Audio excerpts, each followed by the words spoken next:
conspiracy theories around COVID-19 vaccination. Conspiracy beliefs of The online conspiracy community. QAnon-type conspiracy beliefs. Conspiracy theories. Conspiracy theorists. Deeply entangled in conspiracy theory. We're wound up in conspiracy theories. With an online conspiracy community. Conspiracy theorist type things. With unhinged conspiracy theories. Wild conspiracy theories. Outrageous, wilder conspiracy theories. Pro-gun conspiracy theories. These conspiracy theorists, we all know how dangerous they are. Conspiracy theories have been widely shared on the internet. Further conspiracy thinking. Driven by bizarre conspiracy theories. Conspiracy theorists. Paranoid beliefs. Conspiracies. ASIO is monitoring conspiracy websites. Domestic terrorism and radicalisation of people. Update counter-terror laws. That I want a national firearms database. A review of current gun laws. A national firearms register. On a national firearm database. Deranged, anti-vaxxer, pro-gun, sovereign citizen, conspiracy theory. Sovereign citizens, paranoid and obsessed with extreme conspiracy theories, including anti-vax beliefs. Railing against authorities and vaccinations. Some of the anti-vax stuff. Sovereign citizens. Sovereign citizens. Anti-vaxxer. These anti-vaxxers. Anti-vax presence. Because of their duties, may be subject to arrest. As stated, the safety and well-being of all persons, particularly children, is our paramount concern.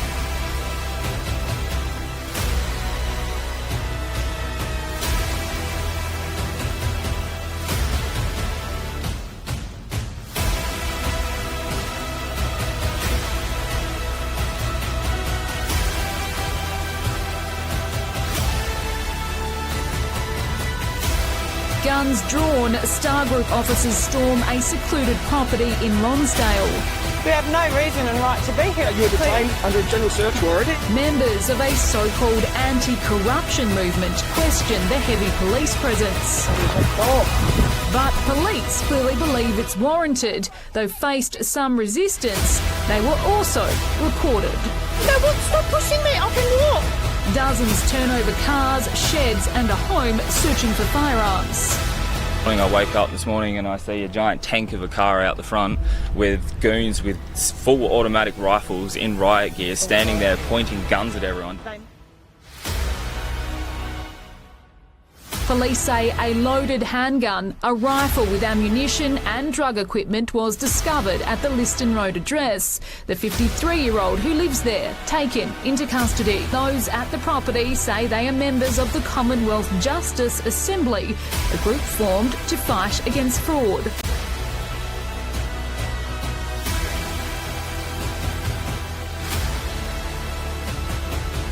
Explosives and drugs have been found during a raid on a southern suburbs home.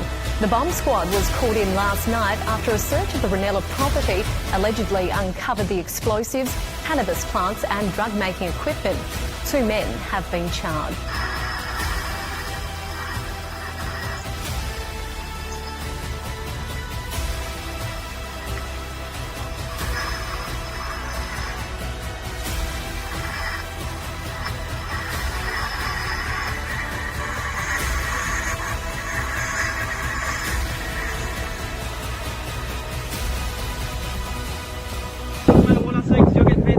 Guns. Look, at the end of the day, I agree with you. Then why are you standing on this side and not with us? That's what I get paid to do.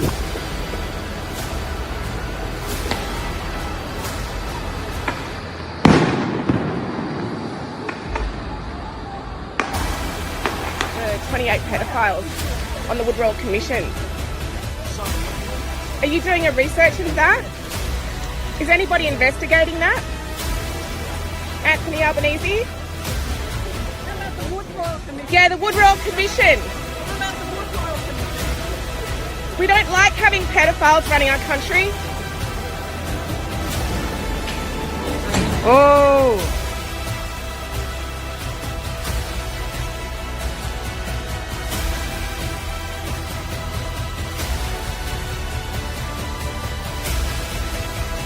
Get off of me! Get off!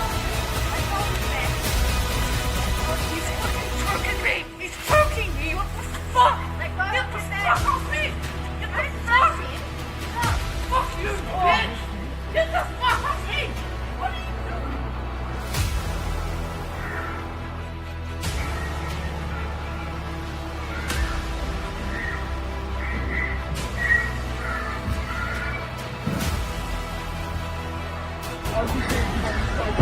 Oh my god! Oh my god! Oh my god! Oh my god! Oh my god!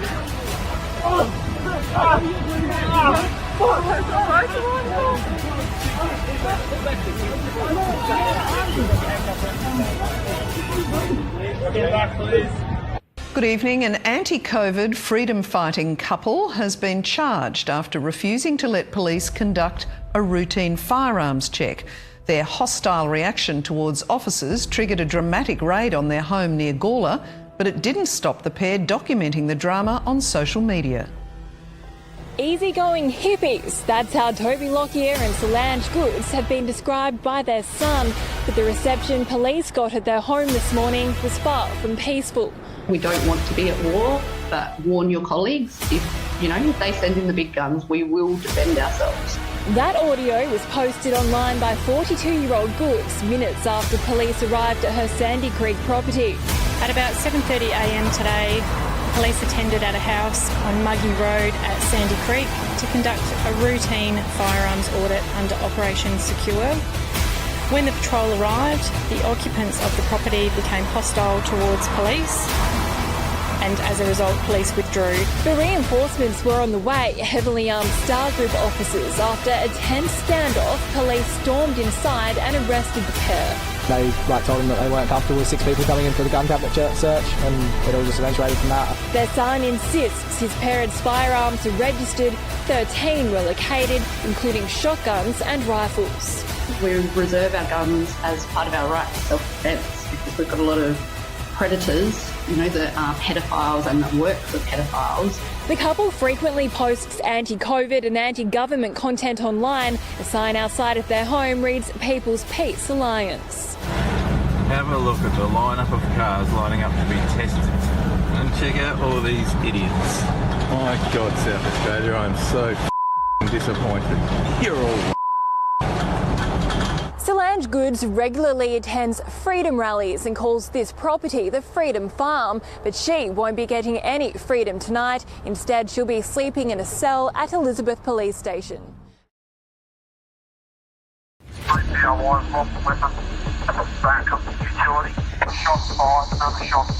A police helicopter watches on as the Wieambilla siege reaches its violent conclusion.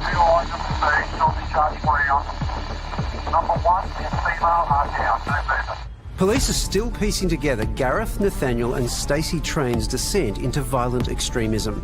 But it's clear like-minded online communities played a role. One of the brothers was believed to have been a member of a prominent Telegram conspiracy group. Since the shootings, some members have reportedly expressed admiration for the murderous trio, one even urging others to follow their example.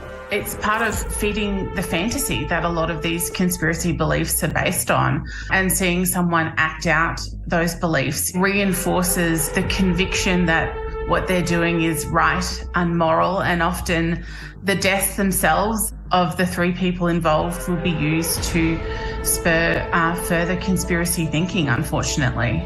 Such spaces are typical of the emerging threat. The far right is a really broad church. I think you'd be hard-pressed to find a singular definition. So it can encompass everything from neo-Nazi beliefs, right-wing nationalism, to QAnon-type conspiracy beliefs. They're a cocktail of views, fears, frustrations and conspiracies. And the pandemic has poured fuel on the fire, creating new grievances, new conspiracies, and an ideal environment for online radicalisation. More time in those online environments without some of the circuit breakers of everyday life, like family and community engagement, work and school, created more extremists. Last week, the Labor government flagged its intention to update counter-terror laws in light of the changing threat. A very large group of people who are of interest, who are subscribed to various forms of right-wing kind of nationalism, Nazism, those sorts of things, and it's obviously enormously concerning. But with a threat so hard to define and hidden at the margins of our society, how do we head off the next horror attack? Dr. Mark Brisky is a former Queensland police officer who, since leaving the force, has become an expert in hate crimes and extremism. He joins us now. Dr. Mark, this is a harrowing thought, but do you think there are more Gareths, more Nathaniels, more Stacys out there? Thank you for the question. Unfortunately, I do believe that is the case. We've only to see the reports from ASIO over the last couple of years reporting on the incredible rise in far-right type extremism and investigations they're pursuing. And yet, I mean, if you take away the violence of this and you look at the views that are being espoused, they're not altogether unfamiliar. You know, some of the anti-vax stuff, for example, the idea that, you know, the government's not to be trusted.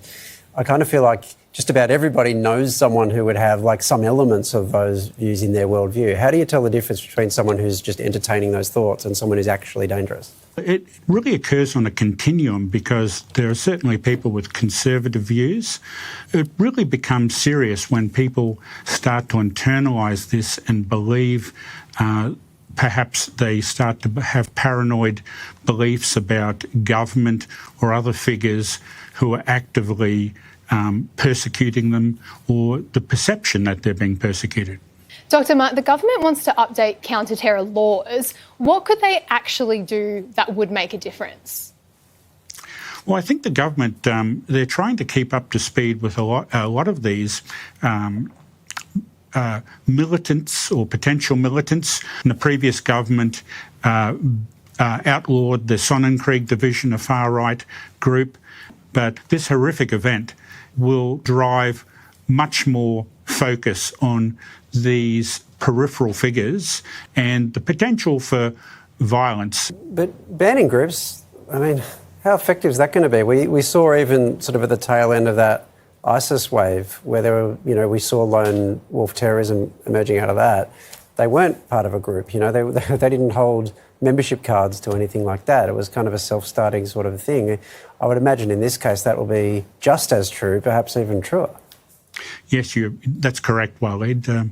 When people start engaging with other radicalised figures is usually when they get caught up in the spider web and get noticed by authorities. But you're quite correct saying that the lone wolf phenomena is incredibly difficult to identify individuals that don't communicate either with locally based radicals of similar thoughts or international figures. Dr. Mark Brisky, thank you for joining us. Thanks for taking us through it. Mark my words, this very second, unless I'm too late, Queensland government is jamming through new legislation. It's hurting everyone and it's spread right across Australia and New Zealand. Granting executive powers to each police officer, complete autonomy to investigate and arrest anyone under suspicion of misinformation. Someone who is powerful enough to share what they've learned doing their own research that does not align with their agenda. It'll probably be called something like the Conspiracy Theorist Act. Now, this so-called missing person from New South Wales, he was already on the radar for sharing his conspiracy theorist's research and his studies. But Gareth was reportedly deeply involved with an online conspiracy community obviously drawing to himself the attention of the New South Wales police and therefore the government. And I know this, I already know this without even having to see the videos. How much do you want to bet that that school teacher would have been saying, they're going to try and kill me? They were monitoring and watching him for ages before this shout. Why did New South Wales law enforcement send 4 inexperienced, young, freshly graduated police officers interstate on a missing persons welfare check? I've robbed banks in New South Wales. No one came after me when I absconded to Queensland. I've robbed banks in Victoria and no one's come after me when I went to New South Wales. And I didn't hide in no country town. I was in the city. Or I was in Surfers Paradise. Or I was in Sydney. Here's a more important question.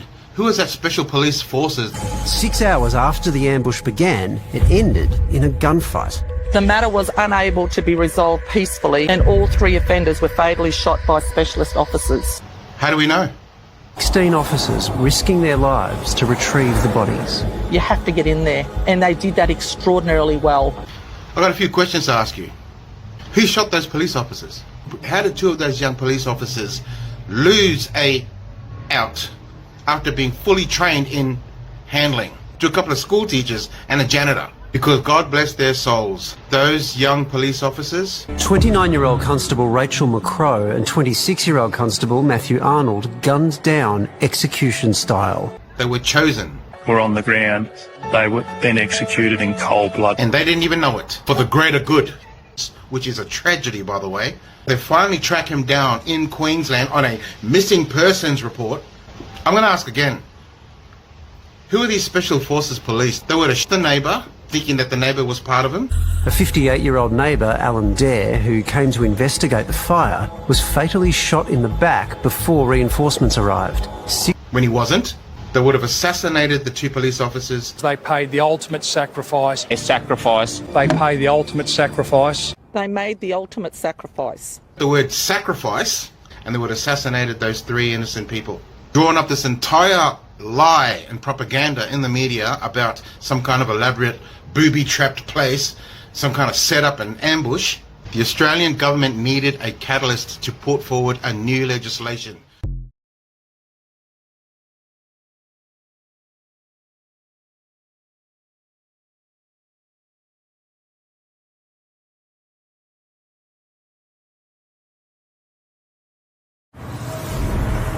Well, Gavin, the New South Wales Police Commissioner and her deputy want a review of current gun laws. So at the moment, all the states and territories are each in charge of their own gun laws while the federal government looks after the importation of firearms. But those 2 senior cops want a review. They say there should be greater synergy between the states. In December 2021, only the vaccinated could cross state lines from a COVID hotspot into Queensland, a hurdle for anti-vaxxer Nathaniel Train.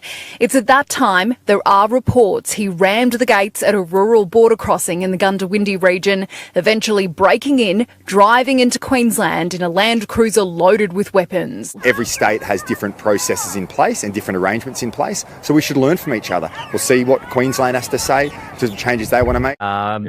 So police are yet to confirm any of the accused at the centre of this massacre were legally allowed to hold the significant weaponry found on the property. New South Wales have declined to confirm reports.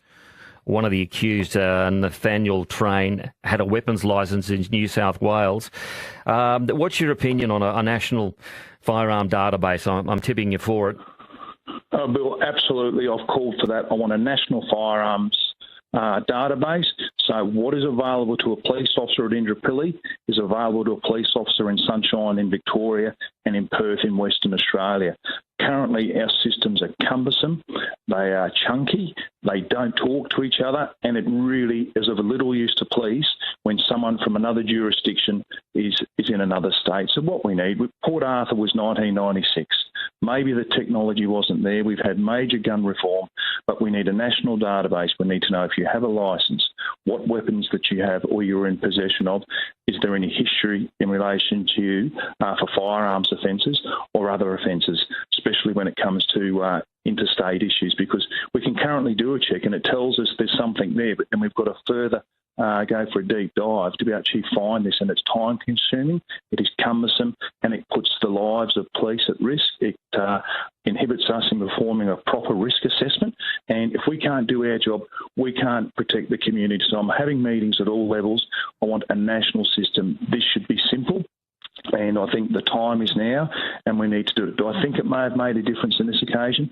I don't know, but I need to think we need to learn from tragedies, and if we can do things to improve it in the future, that is the way to go. And I think the Commonwealth needs to take the lead on this. Intelligence agencies also making inquiries. ASIO is monitoring conspiracy websites where the actions of the 3 killers are being praised. Their security agencies are actively considering the implications of this matter for the national security of our country. So a tragedy like this might be prevented. Good evening. As hearts break for 2 young police officers and an innocent neighbour murdered in cold blood in an ambush and shootout in Queensland, disturbing details are emerging about the armed trio who killed them. One was a conspiracy theorist whose twisted ideas led to 6 deaths and left a nation united in grief. Rachel McCrow and Matthew Arnold, just 29 and 26 years old. It was an ambush, unexpected, swift, brutal, and today an attack on them feels like an attack on society. Constable McCrow graduated only last year, Matthew Arnold the year before. Constables Keely Brough and Randall Kirk, rookies, and the 4 of them headed down this driveway in Wieambilla yesterday afternoon at the request of New South Wales Police. They were looking for Nathaniel Train. Their missing person was inside with brother Gareth and his partner Stacey, dressed in fatigues, all armed with rifles and shotguns and willing to use them. Police watched and heard their colleagues being murdered before their killers were killed. We believe PLI-2 may be discharging rounds. Shots fired. It appears that PLI-2 is attempting to reload. Here to PLI-1 potentially taking a round here. PLI-1, no movement. No movement from number 2 and appears to be blood on the ground. They made the ultimate sacrifice. As they had approached the front door, Constables Arnold and McCrow were ambushed and shot by the 3 occupants at close range. Rachel McCrow lay wounded, she begged for her life, and they killed her anyway. Constable Randall Kirk was shot in the leg running for cover. Constable Keely Bruff hid in long grass, while neighbour Alan Dare was also killed, shot in the back as he rushed to see what was happening. 16 uniformed officers swarmed the property. A wild shootout ensued, as did extraordinary courage under fire as they retrieved their colleagues' bodies and rescued Alan Dare's wife. She was hiding in the back of a car. Heavily armed tactical police besieged the property, and at 10:30 p.m, Nathaniel Train, Gareth Train and his partner Stacey lay dead. Keely Bruff left the police academy just 8 weeks ago.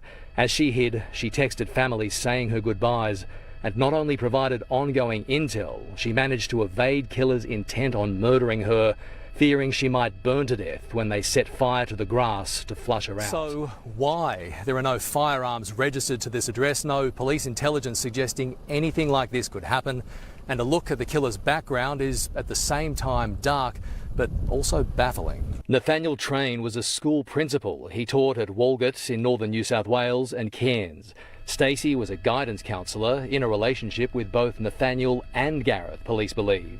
Their father was a Christian pastor for almost 3 decades. I've lost 2 children. Yeah. Is there anything you'd like to say to the police or to anyone else that was involved?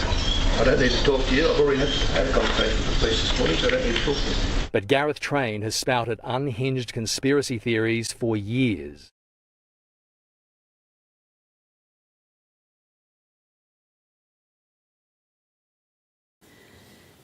The implications of this matter for the national security of our country.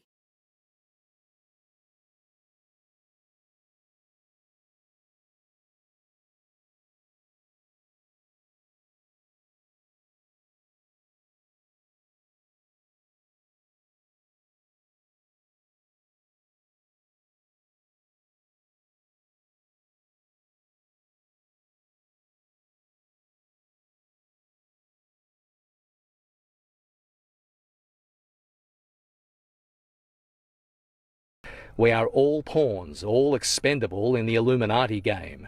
He describes the Port Arthur massacre as a government psychological operation to disarm the Australian population. Martin Bryant was the perfect patsy. They declared themselves sovereign citizens, not answerable to Australian law, and when the law came to them, just to help a missing man. And let's go live now to Robert Ovadia at the scene. Rob, what more can you tell us about Nathaniel Train? Hi Mark, well it's really hard to believe a man who used to be a school principal was capable of such barbarity. Today we spoke with a senior New South Wales politician who had had dealings with him. He said he left the education system embittered by the process. He fell off the grid, lived in Dubbo for a short time. He was last seen there in December last year, maintained contact with family, but it was 6 weeks ago that he fell off the grid again. There were concerns for his welfare, which is why a missing persons report was filed, and those 4 officers arrived here yesterday afternoon. Every single one of them, Mark, was wearing body cam. The images, I'm told, are very disturbing.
The matter was unable to be resolved peacefully, and all 3 offenders were fatally shot by specialist officers. The offenders? Missing man Nathaniel Train, his brother Gareth Train, who owned the property, and Gareth's wife Stacey. Their motive is unclear, but Gareth was reportedly deeply involved with an online conspiracy community posting about his mistrust of police and alternative theories about the Port Arthur massacre. One of the offenders, Gareth Train, was heavily involved in the online conspiracy community. Is that an avenue that you'll be investigating? Yes, definitely, definitely. As I said, we will not leave a stone unturned. Every aspect of their lives will be investigated, interrogated. Everyone who had contact with them over a period of time. It will be a very thorough, and it is going to be a very complex investigation.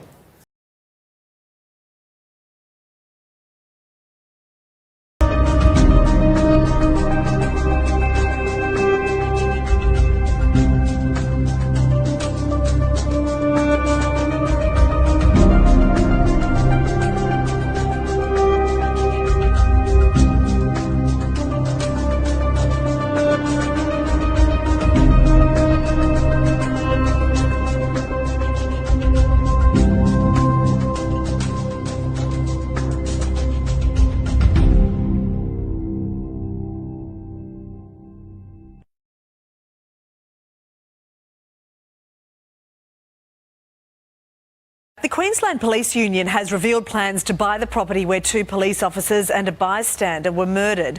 The land at Wieambilla, west of Brisbane, was the scene of that horrific ambush last week where constables Matthew Arnold and Rachel McCrow were shot dead along with neighbour Alan Dare. The union says it doesn't want to see the property fall into the hands of someone who doesn't support police. Ian Levers is the president of the Queensland Police Union. Morning to you, Ian. Why are you so concerned that this property could fall into the hands of not the right people? Because of the circumstances that have occurred, and when we've got to look at what has occurred, it's important for us to ensure the land is used for good purposes. I don't want it to fall in the hands of these anti-vaxxers, pro-gun conspiracy theories who have warped and dangerous views and use it for their own ulterior motives. In talking with Anastasia, and I've spoken with the parents of Matthew and Rachel, we intend to work with the government to see what we can do, and perhaps this land can be put to good use as a memorial to Matthew and Rachel, as well as whether it's used as a retreat or a training centre, but it can be for good, and it will always be a memory. But I'm really concerned about these people with dangerous and warped views who may want to use it to promote their own evil ideas. Could become a place where the incident was glorified, if you like. Well, Ian will watch that with huge interest. Ian, you have been prolific in the past week to try and bring about some change so that this doesn't happen again.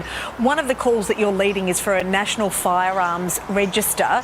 What sort of a difference, if any, do you think that could have made last week? And where are the investigations up to? Look, the investigations are ongoing, and I don't know what difference it would have made last week, but it's time to move forward. Port Arthur was in 1996, it's now 2022. We have 8 different jurisdictions in Australia where their systems just don't talk to each other. They are chunky, they are cumbersome, and they are putting everything at risk.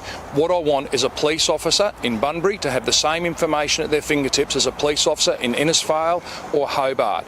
We need a simplified system so a police officer can find out if someone has a registered firearms licence, what guns they have acquired, disposed of or in possession of, and any history that they may have. Because at this point in time they have to do a check and then go to another database, interrogate that, and where it's over the country it's clunky and it's just not working.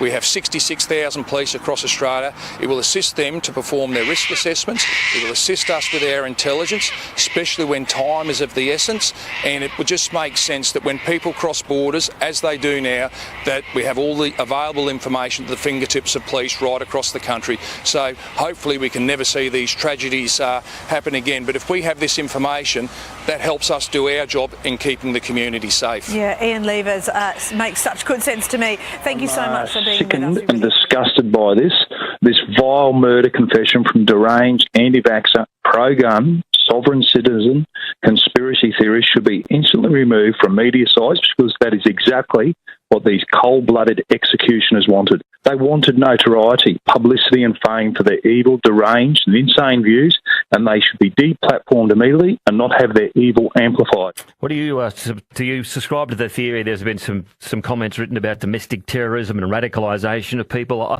Just looking at it as an outsider, as a layman, I think if these guys existed and they had this sort of setup and they were that twisted, and there could be other, there's going to be more out there. It must be a real worry.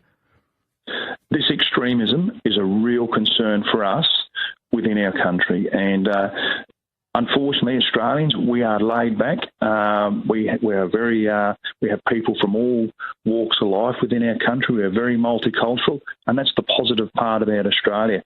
But this is unacceptable. We're used to seeing it in other countries, and we think it doesn't happen here. Well, we need to be really aware, because it's not appropriate. And I'll be honest, these people, if they're found out, they should serve a lengthy term of imprisonment, and if they're not a citizen of this country, they should be deported immediately. I'll make no mistakes about that. Australia is a safe place. It is a place where we should be free to go about doing what we want, have different opinions, but don't hurt one another. That is just absolutely unacceptable. And, these people, they are just cowards. They are criminals, and they have no place within our society. We've got other specialist teams involved, like our COVID online team, evidence extraction experts, our forensic police. We also have involved our security and counter-terrorism teams. And the reason that they're involved is that they are skilled at looking at motivation of why people do things like we saw last Monday. So they're skilled at looking at things like religiously motivated extremism, ideological motivated extremism, issue motivated extremism, grievance fueled violence, and even pathological fueled violence. So they're assisting the Investigation Centre and the Ethical Standards Command. Are you broadly concerned, I guess, after seeing something like this with an attack on police and the rise in kind of conspiracy theories since the start of COVID? Is that something that police are concerned about? Of course, and right across the country. I mean, part of my role is in counter-terrorism, and we meet nationally with the Australia-New Zealand Counter-Terrorism Committee and discuss these issues regularly. So we do investigate and monitor people who demonstrate and we know show concerning behaviour. Look, that hasn't been reported to me, but that's not uncommon. And we welcome that information. As I said before, if there's anybody out there that knows of someone that might be showing concerning behaviour around, conspiracy theories, anti-government, anti-police, conspiracy theories around COVID-19 vaccination, as what we're seeing with the Train family, we'd want to know about. We want to know about that. And you can either contact police directly or go through Crime Stoppers. But we are certainly not classing it as a domestic terror event. At this point, there's nothing really to indicate that. What we can see is sentiment displayed by the three individuals, the three Train family members, that appears anti-government, anti-police, conspiracy theorist type things, but we can't see them connected to any particular group that they might have been working with or inspire them to do anything. We haven't located anything like that at this point in time. So that's exactly what we do. So in all of the social media postings, we'll be looking at who are the other people posting material, who are the people that own those sites, where are they located, and then we'll go inspect them.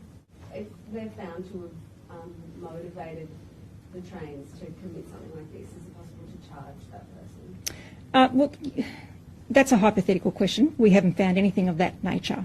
But if we were to find information of that, yes, law enforcement agencies across the world work together to undertake security and counter-terrorism investigations, and that happens all the time. So we will work with other agencies if there was any information like that, but at this stage we don't have anything that would suggest that. Searching for answers in the most tangled of webs. At the centre, a so-called murderous trio behind the police ambush, who the Australian reports may have been involved in a bizarre love triangle. School principal Nathaniel Train reportedly married to Stacey Train before she ended up with his brother Gareth. There are also reports the brothers had been using ice and bragging about their off-the-grid, heavily fortified house, fitted out, locals say, with barred doors and windows, barbed wire and even tunnels. These conspiracy theorists, we all know how dangerous they are. I think something should be done about the stuff that's on the internet. Gareth's online posts offering a disturbing peek into the killer's mind. I live in this world, but I am not of this world. Wake up from the global trance you are in. See past the game show. We are now being poisoned and chemically manipulated on a massive scale. The 47-year-old convinced the government was running re-education camps, that vaccines were a conspiracy, drones were surveying his house, and that spam phone calls are actually covert monitoring. I think our intelligence agencies do an outstanding job in making sure they identify these threats. This is an outlier, and I don't think any amount of scrutiny would have found what's happened. Joe, we know Gareth Train had some pretty wild conspiracy theories. Is that unusual in the area, do you think?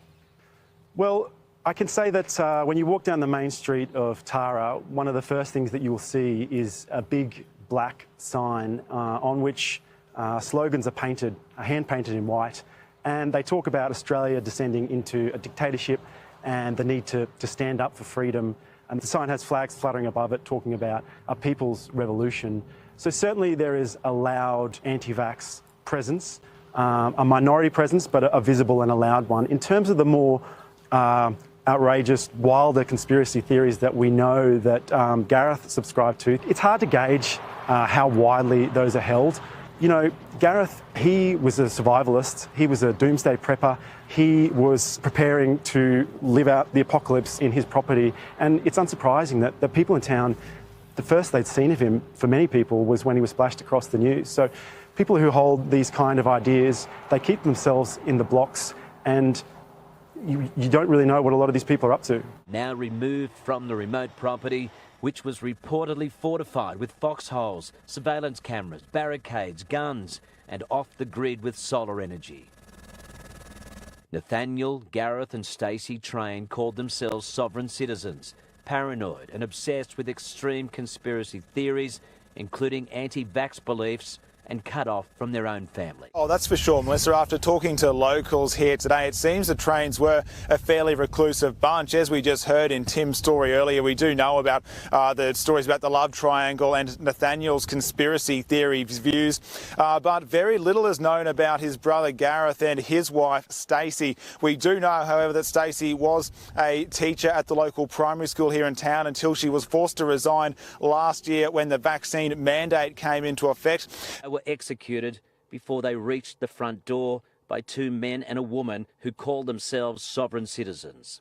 Outliers who resent the law and law enforcement. Now, it's been revealed he was deeply entangled in conspiracy theory networks, often posting online about his distrust of the police force, but also sharing unfounded claims that the Port Arthur massacre here in Australia was a, quote, false flag operation. Of course, that tragedy in 1996 would see the deaths of 35 Australians and trigger widespread changes to gun legislation here. So a bit of an insight into one of the men who was involved in that initial shootout. Questions are already being asked about the motive behind the murders. Police say all three people at the property are considered offenders.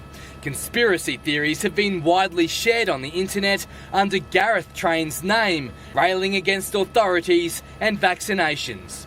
One post reading, Bill Gates, the Queensland government, family business and the UQ are all in bed together. Vax genetics, biowarfare, toxins and venoms, artificial intelligence and drone tech, you name it. Another saying, everyone has the God-given right to defend themselves against all and any aggressors and oppressors. 9 News has confirmed Stacey Train was a Queensland teacher and resigned last year to avoid mandatory COVID vaccinations. This is an image taken from a video of Gareth and Stacey Train uploaded after they'd shot dead 2 police.